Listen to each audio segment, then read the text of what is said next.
I was never supposed to be in Canada. Not really. My flight to Iceland had been rerouted due to a snowstorm. I was stuck at a regional airport just outside Toronto, Lester Ridge International. Small, eerie, and old. The kind of airport that felt abandoned, even when it wasn't. The snow pelted the windows like claws, and the winds howled so loudly I kept looking over my shoulder. The flight was delayed 12 hours. I was exhausted, and the terminal felt frozen in time, a half-lit tomb with vending machines buzzing like dying cicadas. I found a corner near Gate 6 and tried to nap. That's when I noticed them. 3 men in black coats, unmarked, no airline tags. They didn't sit, just stood in formation, staring at the tarmac through the glass. Asterisk. The intercom buzzed overhead, garbled and robotic, greater than attention. Security shift change. All gates remain restricted. Tage. I cracked an eye open. The men were gone. Curious, I walked toward the area they'd stood and noticed a door I hadn't seen before. No signage, just a metal panel marked OBA staff only. Creaked slightly in the draft. Then I saw something smear across the frame. Streak.blood.fresh. Not dried. My breath caught. I reached for my phone to snap a picture, but the screen refused to light up. Dead. I had charged it fully earlier. A low, metallic hum started vibrating through the floor. The lights flickered, then steadied. That's when I heard the first scream. Asterisk everyone rushed toward the center terminal. What few passengers remained. Maybe 20 of us. A janitor, a teenage couple, a woman with a baby, a businessman in a red parka. Airport staff. Nowhere to be found. Suddenly, over the loudspeakers, attention. Do not attempt to exit. This is a lockdown procedure. What? No alarms. No police. Just an announcement, like someone was reading a script they didn't understand. A man in an airport vest approached us. Late 30s, beard, clipboard, his name tag read. Eli. T said, quietly, "You all need to stay calm. This isn't a drill. There's been a breach in Cargo Bay 3. Armed robbers. Highly organized robbers. I thought this was a snow delay. What the hell was happening?" He leaned in. "They aren't just robbers." His face was pale. "They're wearing masks, not ski masks. Animal skulls. And they don't speak. Not once." Asterisk. I didn't believe him. Not really, until I saw one. A flash of bone and fur moved past the glass wall of the hallway connecting Terminal A to the hangar wing. A human figure, but with the head of a deer's skull. Antlers, sharpened, glistening, tating what looked like an industrial bolt gun. Someone screamed again, then silence. Eli yelled, "They're looking for something. They already killed security. They're not here to steal. They're here to take someone." When the power cut out. Asterisk emergency red lights bathed the terminal in a slow, pulsing glow.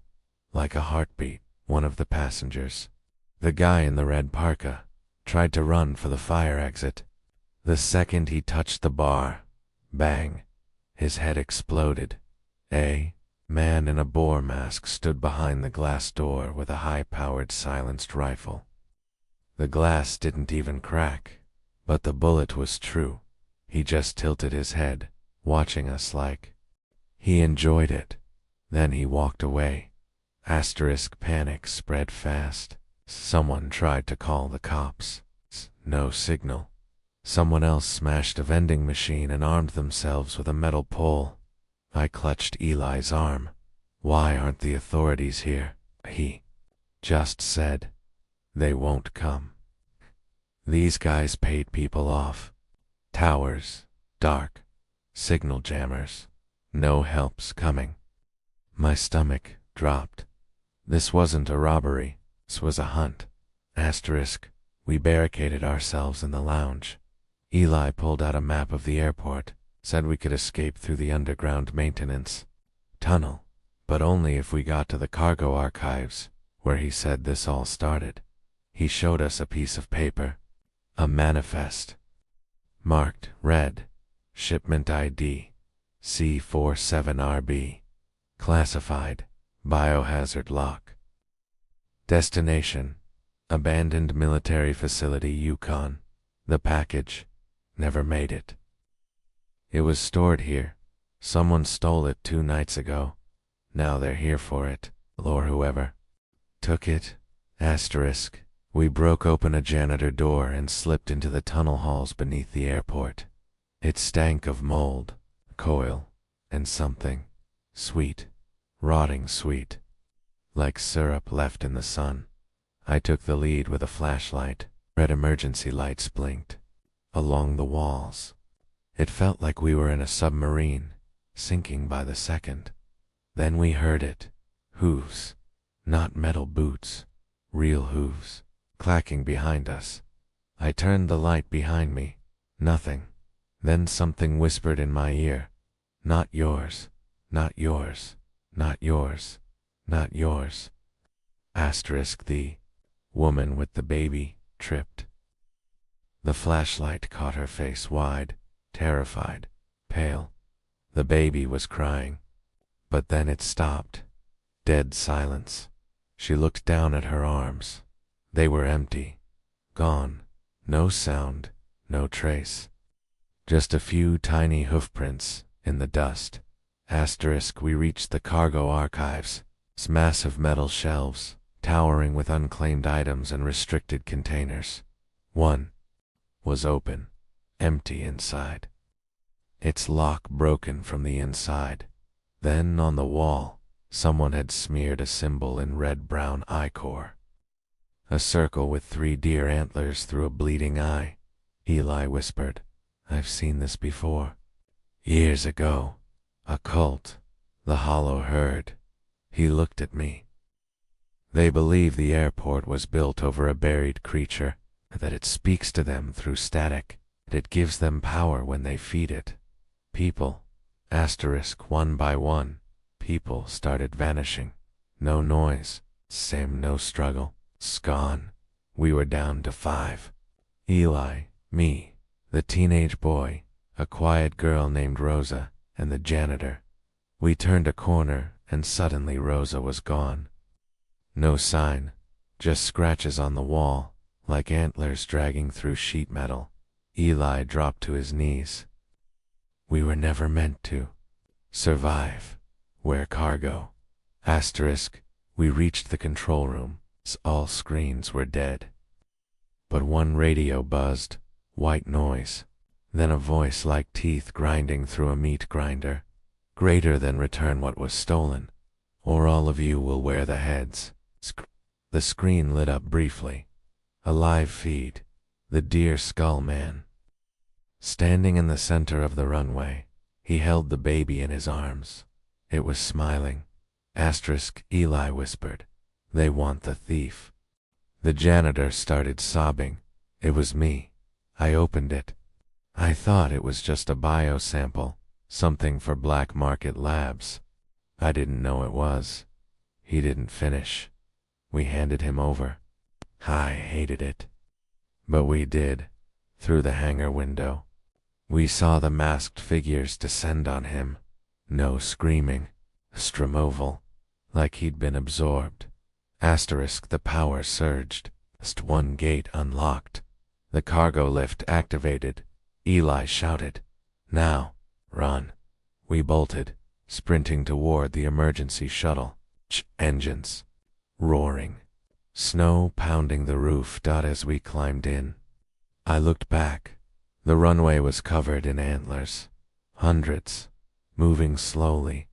Twitching, like something underneath. The ice was waking up. Asterisk. It's been 3 weeks. I'm in a hospital in Montreal, they say. I suffered shock. that the robbery story was fake. But I see them, in reflections, in snowdrifts. Deer, a boar, a fox, watching, waiting. Last night, I got a package, no return address. Inside was my airport boarding pass, and a note. You left. Before the sacrifice finished. We remember. We heard. You're next. It was supposed to be a peaceful layover. I'd landed at London Heathrow just after midnight, en route to New York. The flight delay came after a long 9-hour haul. Ate said we'd be grounded for 8 hours due to unscheduled terminal maintenance. They offered vouchers for food and guided me toward Terminal 4. But when I got there, something felt wrong. It was too quiet. Even for midnight, no chatter, no movement. Just the endless worry of escalators and a dull mechanical hum. At around 1:20 a.m., while I was sipping stale coffee near gate 44, a voice echoed over the PA system. Greater than security incident in progress. Please remain calm. Do not attempt to leave the terminal. There was no tone, no emergency siren, just flat, robotic delivery. That's when all the lights flickered, and then went red. The shot was quiet, silenced. TROFESSIONALA. Man in a business suit slumped over the charging station beside me. Blood dripped onto his laptop bag. No one screamed. No one else was near me. The shooter was tall, dressed in a Heathrow security uniform, but I saw the mask behind the cap, a rubber. Face molded like a baby doll, skin stretched into a plastic smile. He didn't speak, just turned and walked away, dragging the body by its legs like he'd done it 100 times before. I tried to find help. I ran toward the duty-free shops, past designer perfumes and empty cashier desks. The walkways were vacant. I teased. The sliding glass doors wouldn't open. The place felt sealed. Then I saw it. A man trapped on the other side of a glass panel, pounding his fists. His mouth moved. He was screaming, but no sound came through. A black-gloved hand reached from behind him, pulled him back into the shadows. His eyes locked with mine as he disappeared. Tay wasn't alone. I found others huddled behind a kiosk. 6 people, an old couple from Yorkshire, a cabin crew attendant, a teenage boy with a nosebleed, and a woman in a wheelchair. They'd all seen the same thing. Bodies, uniformed. Gunmen wearing plastic doll masks, and no exit working. One of them, a man named Charles, whispered, "Greater than it's not a robbery. It's a rehearsal, a purge test." We all looked at him like he was mad, until he showed us the map he'd taken from a locked staff drawer. The airport map was marked in red ink. Entire wings of Terminal 4 were crossed out, labeled Live Trial Sector. Smun had written, Contain, Before Extraction, 90-minute window. Under that, ensure 50% casualty rate. Must look organic. This wasn't a robbery. It was a controlled massacre. We were test subjects. Charles found a maintenance panel and hot-wired a feed monitor. The screen showed a grid of live footage. On one, a woman ran from a masked man and was cornered near a moving walkway. He didn't shoot her. He used a needle the length of his forearm as it slid into her spine.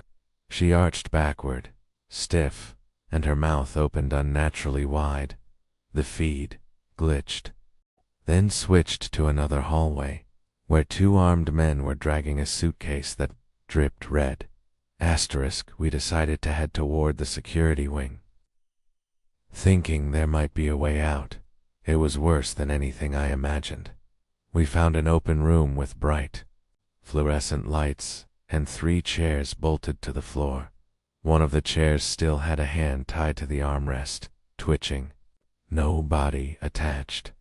The walls were covered in photos. Passengers, crew, each one marked with codes like deemed unstable. Keep for phase 2. My picture was there. Dated yesterday. Asterisk. We lost the teenage boy near the baggage tunnel, Key said. He needed to pee and ducked into a side corridor. 10 seconds later, we heard a snap. Not like a bone. Like plastic breaking. I turned just enough to see the masked man holding the boy's severed head, and then he took off the mask. He wasn't human. His face was real. But it looked sculpted, skin smoothed out like wax, with eyes too dark to reflect light. He smiled at me, like he recognized me. Asterisk. We ran through a fire exit, past the service kitchen, queue, into an unmarked hallway. A red light above the door blinked. Greater than level red observation hall. A tease, suspended in suspended in glass tubes. Some floated in strange liquid. Others looked freshly killed. A few were still moving, eyes twitching, mouths bubbling with foam. It wasn't just robbery or testing. It was harvesting. Asterisk. We tried the emergency stairwell, sealed with welded steel plates. Security footage blinked to life on a screen nearby. One by one, we watched the remaining passengers being stalked through the terminal. Each kill recorded, evaluated. Some scored, fail, others pass. This was a performance, and we were rats in a cage designed by lunatics in lab coats. Asterisk. At the underground train tunnel. We found a set of black vans marked with a strange logo, a triangle inside a circle with slashed wings. One van door was open. Inside, rows of metal stretchers, buckles, bloodstains. We found a tablet, still on. A folder titled, Greater Than Live Robbery Simulation Footage, Phase 3, Terminal Hostage Scenario, LHR Beta. They weren't stealing anything. They were recording reaction data. Asterisk. The old man in our group collapsed. Heart failure. The woman in the wheelchair just rolled herself into the dark. Said she'd rather disappear than be processed. It was down to 3 of us. Me, Charles, and the flight attendant. A voice came on the intercom. Greater than phase 3 complete. Begin sanitization. Deploy gas. Asterisk. The last thing we saw was the cleaners. Not janitors. Men in white. Full hazmat, with black hoses like snakes. They walked calmly through the terminal, spraying fog from the canisters. Everywhere it touched, bodies twitched. It then went limp. Not dead. Paralyzed, Charles screamed. Run. But there was nowhere to go. Asterisk. I woke up 2 days later in a hotel near Gatwick. My luggage was there. My passport. My phone showed 0 photos. No missed calls. A note on the bedside read, You experienced a scheduled emergency drill. For safety reasons, memories of this simulation have been partially obscured. Thank you for your participation. I still remember. And last night, I got a voicemail from an unknown number. Just static. And at the very end, a voice whispering, Greater than phase 4 begins. In JFK.